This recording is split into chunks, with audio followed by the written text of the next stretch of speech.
Good morning, everyone, and thank you for coming and taking time off from your sleep or from your work. It's really nice to be here. I am newish to Helsinki. It's been 10 months, and I work at Aalto University as professor of sustainable design. And today I'm going to talk about happy coincidences in designerly futures making. So, why futures making? Well, in my context, because I'm a sustainability scientist and a design researcher, futures making is about creating futures for the world that are sustainable and just and equitable and desirable. We are at the moment challenged in so many fronts. So this is a newish framework developed by Stockholm Resilience Center, known as Planetary Boundaries. There was the first version, and now we have the second version. So it kind of shows, you know, that we have exceeded in certain areas critical thresholds that we can safely operate as humanity. But of course, this is only about environmental issues. Then there are many social dimensions. So this is a model proposed by Kate Raworth, inspired by the Planetary Boundaries framework, but mapping social issues that we also need to consider and tackle alongside environmental issues, because they are very entangled. Sustainability is about complex systems, and there are ecological, economic, political, and social dimensions, as well as technological dimensions. So it's quite crucial for us to start to think about alternative futures. And that's why I have been contributing into an emerging area of design that is known as design for transitions, in some cases design for system innovations or transition design. So I say that I'm a sustainability scientist. That's where I did my PhD, and I'm a design researcher. I have a master's degree in industrial design, and future studies futures is actually concerned for both design and sustainability. And the emerging design area that me and some others globally are contributing or have started to contribute kind of resides in that center, in the intersection of all of these fields. Today I'm going to talk about, as an example of how we make futures in designerly ways in the sustainability context, about a project that I worked in Australia before moving to Helsinki for 3 years. So this project aimed to develop visions, scenarios, and pathways for transitioning to low carbon and resilient futures in Australian cities. It was a very large project with, it was a national project, but large project with many stakeholders from the built environment sector, as well as local governments and local governmental bodies. And I was working at Victorian Eco-Innovation Lab. It's an amazing research, design, and futures thinking laboratory in University of Melbourne. And we were collaborating with researchers in Swinburne University and in University of New South Wales, which is in Sydney. So, in this project, we have been trying to focus on cities as complex systems, because cities are increasingly more seen as significant intervention points for climate change action. And there are 3 main reasons for this. I'll quickly go over these 3 main reasons. So first, world cities are responsible for up to 70%, according to some resources, up to 85% of greenhouse gas emissions, while they only occupy 2% of its land. Second, and this is a really interesting phenomenon for us, cities are gaining power. So the largest 300 cities in the world account for nearly half of world economic output, although they only contain 19% of the population. And some of these cities have outperformed their national states. So this gives them a lot of power because they're becoming economically more powerful, and increasingly we do see cities globally networking. There are networks such as C40, Mayors Compact in Europe, etc., because national states have been not very successful in developing policies and action. Cities are networking globally to tackle climate change issues in their localities. And last but not least, of course, there's a reason for why cities are attractive for people, or have been attractive for people for many millennia, because they are beehives of creativity and innovation. They're these creativity hubs where people come together, and from that collision, a lot of new ideas come to surface and realized. But also, cities play significant roles in social movements and reclaiming democratic and environmental rights. So to wrap this up, cities are where the problem is concentrated, their agency is increasing, therefore they do present a huge solution potential to deal with sustainability and climate change issues. So in this project, we looked at drivers of urban change, and you can see that there are many drivers that are at the moment influencing how urban context is changing. And these drivers, range from sociocultural drivers to technological drivers, and I'm going to leave you 2 seconds to have a really quick look at, everything that you can see there. Of course, this is the fact base. When you are thinking about, okay, these are the change drivers and what we can do with these drivers in terms of transitioning to low carbon, that is the fact base. But then there's all of this context at the back of these drivers that are about values of people, about preferences of people. What is desirable, sustainable future state for you may not be a desirable, sustainable future state for someone else. So these need to be talked and negotiated. And also, of course, there are a lot of ethical issues because there's a lot of injustice when it comes to environmental policy making globally, and whomever has the power dictates what needs to happen to those who do not have the power. But those who do not have the power, such as poor countries with very high population growth, are the places that are going to suffer most in relation to climate change impact. So there's this question of how do you actually create transitions that are also going to be just for people. And opportunities are non-uniformly distributed, and also there are, of course, wildcards along the way. I don't know if you know what wildcard is, but wildcard is a high impact, low probability event happening. So when it happens, although it's low probability, if it happens, it's a huge impact. And we don't know what might be the wildcards along the way, but we also need to develop some sort of strategic capacity to be able to deal with these really unexpected high impact happenings. So I found this yesterday on Google in an engineering consultancy's website, and as you can see, it shows future planning as a very linear, very easily definable thing. But of course, you can't actually plan for the future in uncertain environments. So this is a very wrong description of how we should prepare for futures. Well, in fact, futures unfold following causal relationships. So, you cannot really expect something rather extraordinary to happen which is not following laws of physics and causality. On the other hand, how we understand and approach causality makes a huge difference in how we approach creating futures. So this is the very traditional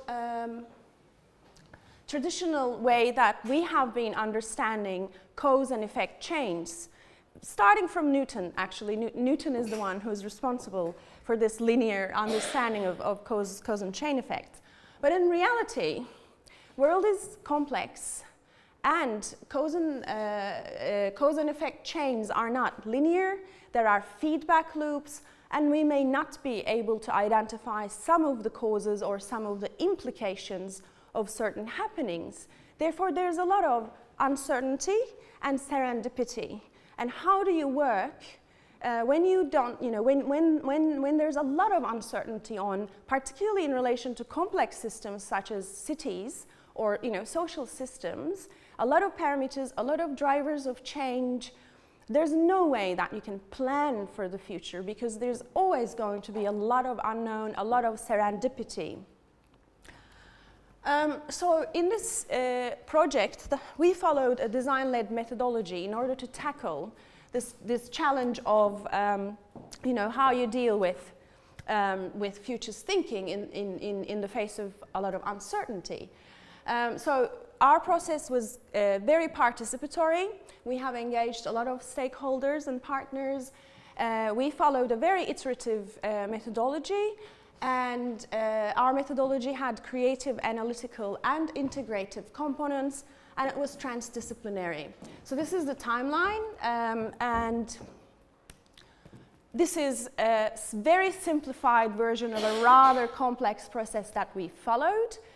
You can have a quick look. We worked with professional designers. We commissioned professional designers from very different design fields, including architecture, urban design, as well as interaction and service design. We used expert knowledge, etc. And eventually, after 3 years, we developed 4 alternative scenarios.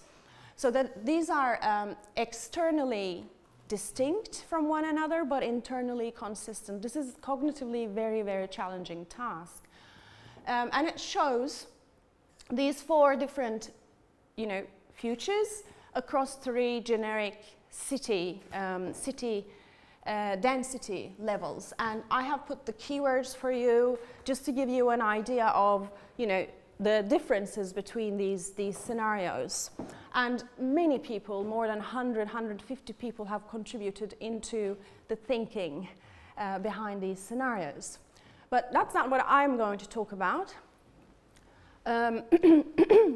So on the way, we did visioning workshops, and following those visioning workshops, we ran design charrettes and created what we call glimpses of future. So they're critical moments from the envisioned futures. They're visualizations, and they're actually, we have, I think, around maybe 100 visualizations on the project website, licensed by Creative Commons license, open for anyone to use for their projects.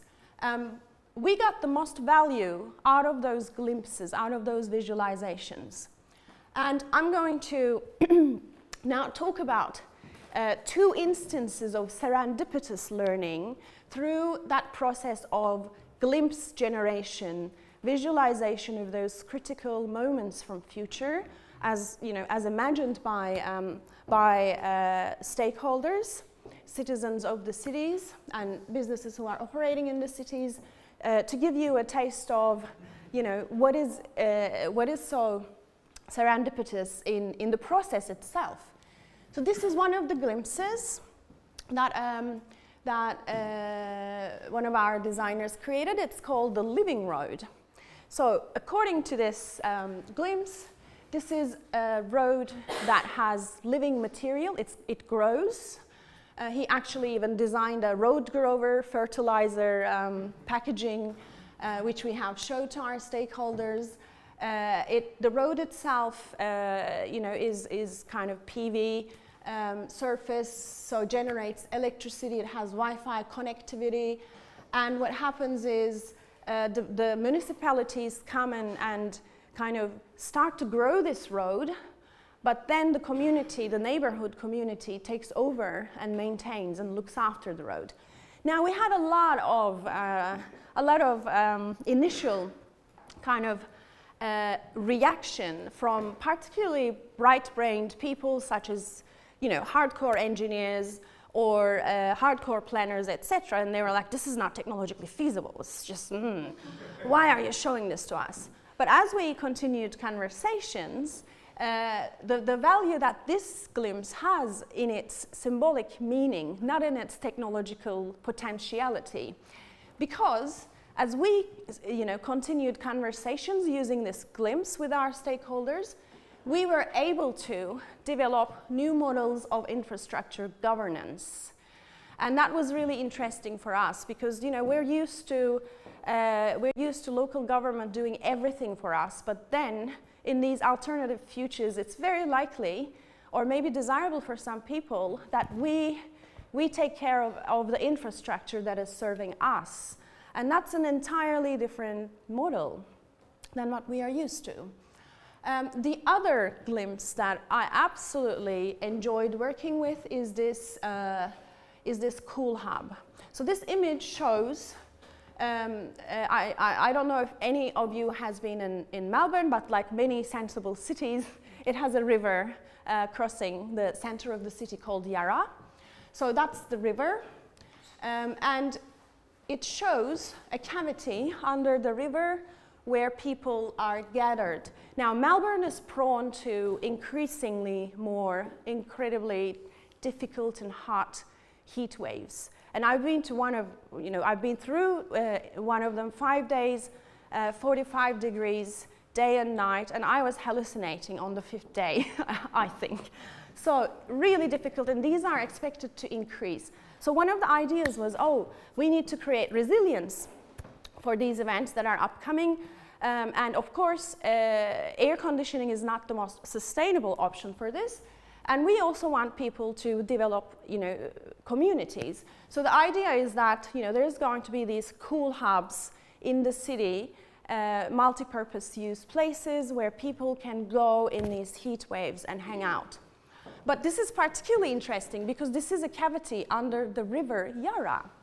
And after the designer presented this, I was at the moment kind of newish to Melbourne, so I was reading an amazing book about Melbourne called Melbourne. I discovered an amazing group called the Cave Clan. So the Cave Clan was formed by 3 teenagers in the 1980s, and they, out of rebellion and curiosity, started to explore the drains, stormwater drains of Melbourne. But then it became world's largest urban exploration group, and it spread to Sydney, and there are similar groups in Paris and in London. They're secretive because what they're doing is illegal. Illegal because it's not safe to be in stormwater drainage channels. However, it turns out that this is actually a real space under the city of Yarra, where this group holds their annual Urban Explorer Awards night. And what is more amazing is this group has basically mapped the entire stormwater drainage system under Melbourne, and it's freely available to anyone.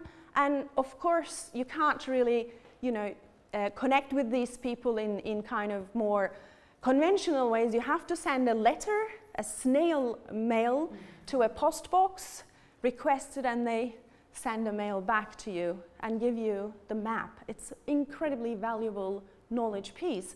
And of course, for us, what was really interesting in this was all of a sudden, we didn't think about it, but we have realized that there's this entire lower level in the city that we could utilize for resilience-related interventions. So these are the 2 instances of how we serendipitously learned about future making and how it changed our conception of what are the alternative futures and enriched those conceptions through the project.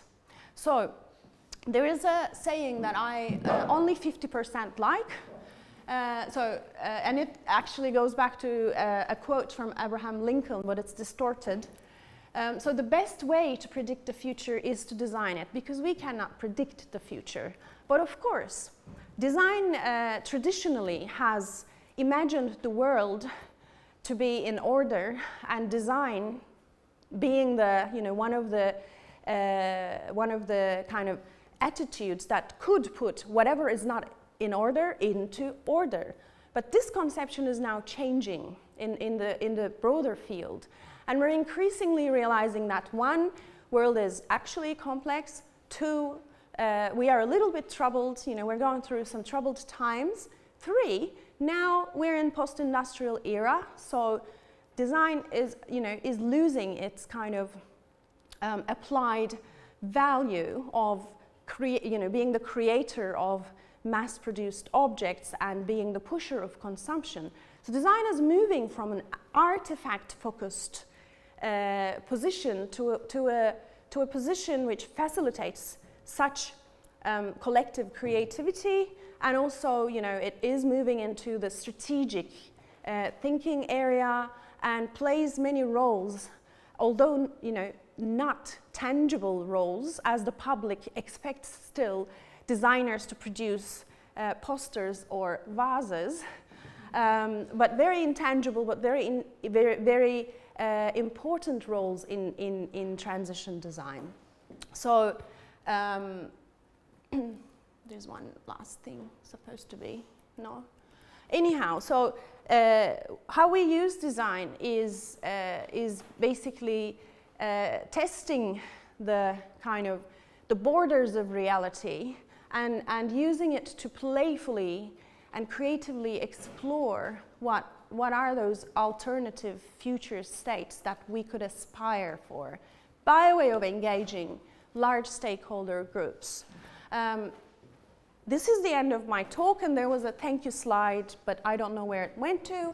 So thank you very much.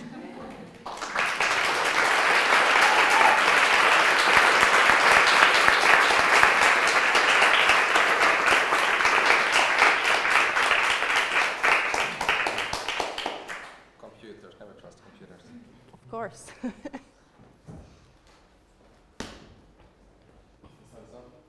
Want to ask the first question?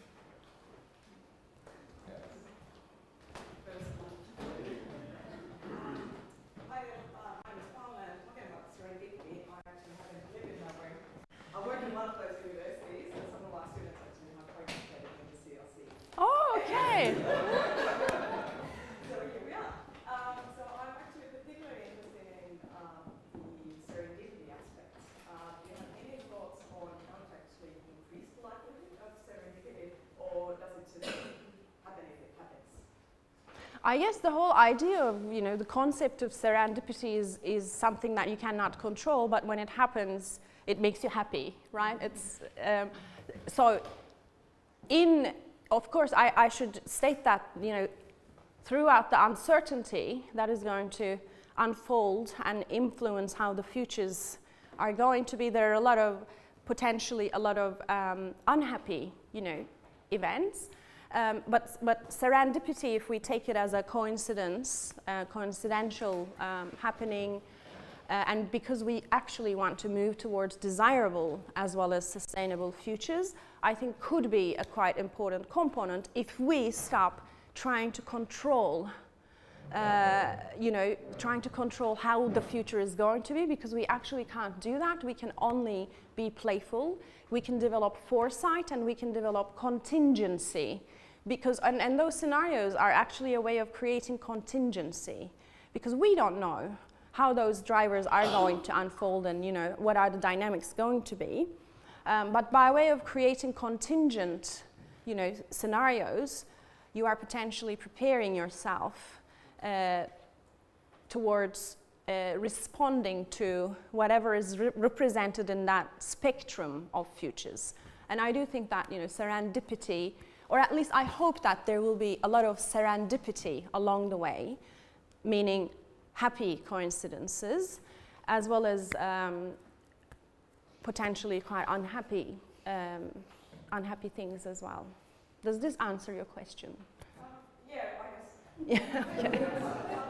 Yeah, actually some of my distant colleagues are here, and we're working all the university on, I guess, increasing the conditions or increasing the likelihood of serendipitous connections. So it might be great to keep discussing after the talk. Yeah, I would love to hear more. Firstly, thanks, very insightful talk.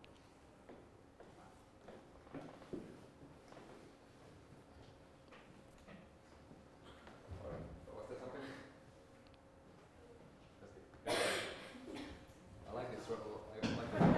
Whoa!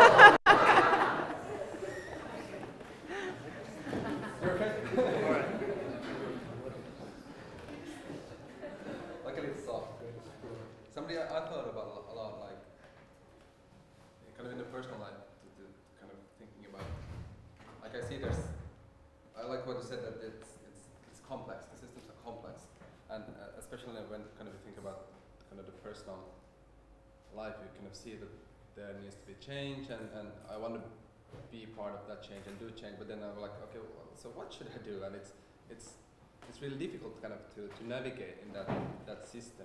So kind of my question is, do you see, like, what are the kind of qualities kind of we should develop in ourselves to kind of be those change makers and to kind of navigate in this really like complex and system that is breaking down, and you kind of have to find something new. Well, that's an hour-long lecture, but so to start with, because I am a scholar essentially, I would like to emphasize the importance of critical thinking. When you say change makers, or when someone says making the world a better place, you know, these are unqualified concepts. So making better for who? And making better, what does that mean? So this kind of critical thinking is really, I think, important and necessary to do within ourselves if we want to be change makers. You know, what kind of a change you would like to advocate and why, and be informed about it, and never ever submit to a single position, because then, you know, what you're doing is promoting an ideology rather than promoting, promoting a better, desirable, sustainable future for all. So that's really important. Second, this was my question when I was doing my PhD, because what we know as theories of system innovations and transitions was at the moment coming out from, particularly from Netherlands, and it was looking at these huge socio-technical systems and from a policy perspective. But then I thought, hang on a second, this is huge. And it's also top-down. On the other hand, if these systems are going to be transformed, the new services, the new products, the new behaviors, and the new meaning is actually going to be slowly created in design and innovation teams. Let those teams be in companies or in NGOs or, you know, consultancies themselves, doesn't matter. So I try to link this big picture thinking with micro-level innovation, day-to-day innovation. And one thing I think is really important is to, first of all, stop being fearful about complexity. I do think that people get really paralyzed because we come from an education system, you know, since the Enlightenment, it is about, you know, divide the reality into tiny little chunks and study those chunks in detail, but then we lose all of the connections. And yes, it is cognitively quite challenging to, you know, to think about how you can intervene in large systems. But as a matter of fact, every single action is actually an intervention in the system. For example, this is an intervention, and it is changing the system. So, you know, having that courage, but also having that understanding, we don't have to simplify everything. We only need to simplify things down to the level that they're still meaningful, you know, Occam's razor kind of thing. So never, you know, be discouraged and think about what you can do on the ground today, which is aligned with where the world should go, which needs to be defined collectively. Yeah. Thank you for your presentation. I enjoyed it. My name is Nina Koskelo, and I'm a future designer. So my background is in futurism.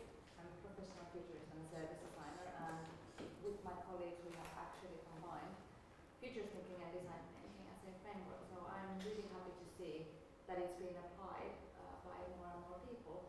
And what I think is best with combining these is because futures thinking is based on systems thinking. And as you said, the world is complex, so that kind of gives you the broader perspective in the first place. So you have also and design brings the human really in the core. And what's been missing in future thinking is actually the physical prototypes and those things. So I'm curious to also know that what did you think was kind of good in this approach by combining all of these besides the serendipitous things that you learned?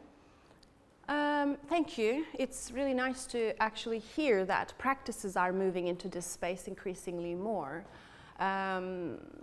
So I think you asked a couple of questions. Usually.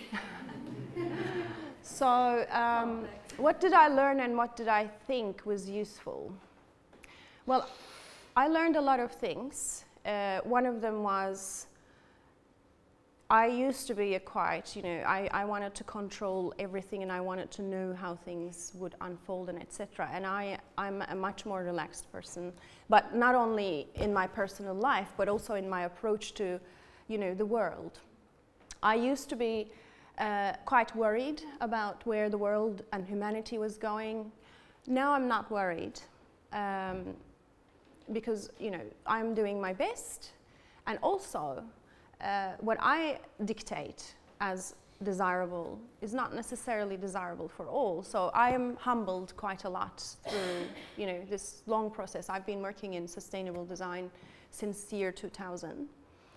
And I want to make a point. When it comes to futures thinking, of course, it's a huge area with different schools. And for example, the forecasting school, the earlier school, has been proven not to actually be useful in this kind of work, because forecasting is projection of current trends into near-term future. But what we are trying to do is we are trying to transform. So you can't really, forecast anything. So developing foresight capacity in all organizations is becoming, I think, increasingly more important. But again, you can approach developing foresight capacity with a very, narrow understanding and reductionist approach. I don't think it's going to be helpful for the bigger picture. And in relation to futures thinking and design thinking, I want to make a point. We are now moving from human-centeredness in sustainability discourse. And human-centered design, of course, has been incredible in basically differentiating design from engineering, and also really, understanding the user and human. On the other hand, it's very anthropocentric. So now I'm shifting my work from a human-centered sustainable design approach to a life-centered approach. And because ecosystems are not your clients, so there are all sorts of issues associated with adopting such a position. But given I am privileged to be able to do that research. So we're talking about now post-humanist ways of designing, for example, and increasingly more. Of course, we will still have that hardcore design skills being applied because we live in a technological or artifactual reality. But now we're in the process of actually rethinking Aalto's bachelor program, because we're not meeting the needs of the 21st century. We're still teaching yet to be designer skills that are almost redundant or will be redundant in 5 years' time.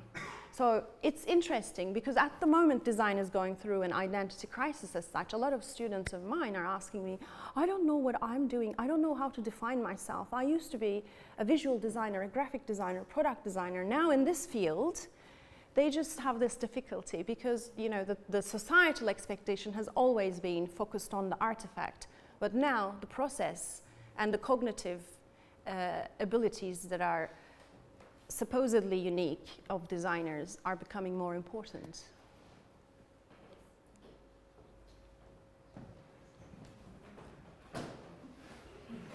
Hi, thanks very much for the talk. Yeah, a lot of different things to consider. You mentioned about sort of the responsibility that cities are having, taking a better lead compared to the government.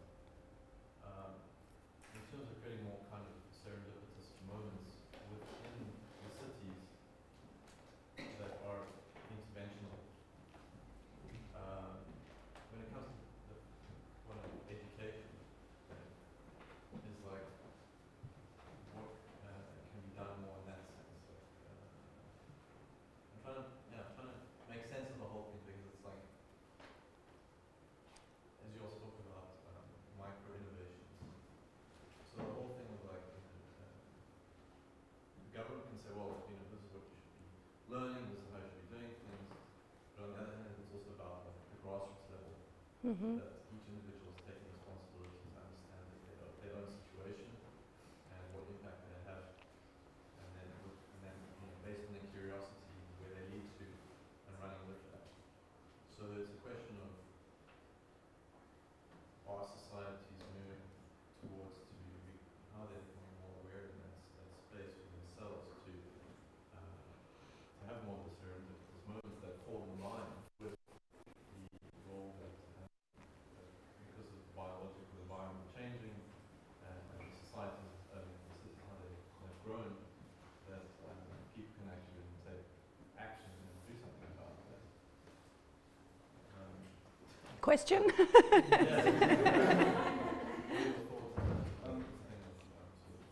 Grassroots level education and helping them, like not just sort of a certain group of people who are in this certain space who are aware of what's going on, Yeah. versus those who are kind of like, well, we're not aware of this stuff, and then somebody comes and is like, well, we're just reacting to it. So that doesn't necessarily fall in line with this thing we're trying to understand more about what the future is leading towards. Well, we are talking a lot about, our work is actually being pretty much converting the already converted.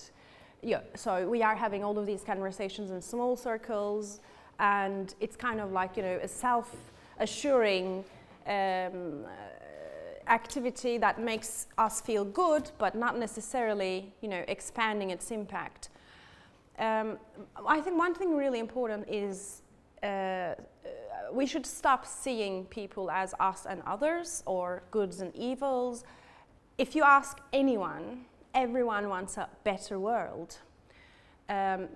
So we need to find ways of, if we want, to actually spread this thinking and action, we need to find ways of communicating with people who are incredibly different than us, particularly in relation to their political views and values, not trying to convert them, at least at the beginning, but trying to understand where they're coming from. Because we might actually have something to learn from them as well. And unless we really understand where they're coming, we cannot intervene into their thinking and action. So I think that's really important. Grassroots, incredibly important, and how we understand transitions happen is actually, it happens quite dynamically. So grassroots has to be there, because grassroots is where, niches are generated. So new technologies, new behavioral norms, new sociocultural practices, etc. But without, top-down interventions, it's kind of almost impossible to transform large systems. But the role of grassroots has, of course, been incredibly, important. If I give an example from Helsinki, so Ravintolapaiva and Sampo Sauna, totally, self-organized, bottom-up interventions, which were initially rejected and tried to be suppressed by the local government, and then they became brands, and the local government realized that these things actually make the city livable and nice and cool, so now they're endorsed. So I think also, finding those ideas and just implementing them without giving a shit about about whether we are, we are overstepping rules or this and that. I think it's really important, because government is essentially something that is very risk averse and not so much prone to quite quick change. We need to create those grassroots ideas, and then, they will, this is the theoretical part, they will be successful and start to transform the mainstream. So we are trying to educate our students to also be activists, but critical thinker activists. So just to add a little, so basically government independence is the sense of communicating and saying like, look, you also have to remove your identity, also your scope and focus, because sometimes it seems like governments are sort of like too over-encompassing in the sense that they are restricted because of the risk they present. So in that way, are they aware that in their role, they have to be aware of their own changing and maybe have less of a footprint? I do think that local governments are very aware that they need to change, maybe not globally, but for example here, Aalto has this Design for Government course. I don't know if you know, but it's a very flagship, quite important course for us. People work with ministries and local council, and they do, they do develop policy or policy proposals using design tools. Because particularly local governments realize that a lot of changes are happening at the moment. Production methods are changing, what people expect from their cities is changing, etc. So there's this questioning, internal questioning going on, not in the entire organizations, but there are pockets which can be called entrepreneurs. They're thinking, how can we serve our citizens in 10, 20 years' time? And I had a very interesting conversation back in Melbourne with someone from Melbourne Council, and he was like, maybe in 20 years' time, there's actually not going to be a need for a local council. So that questioning is happening, and I think it's really hopeful to see that it's happening.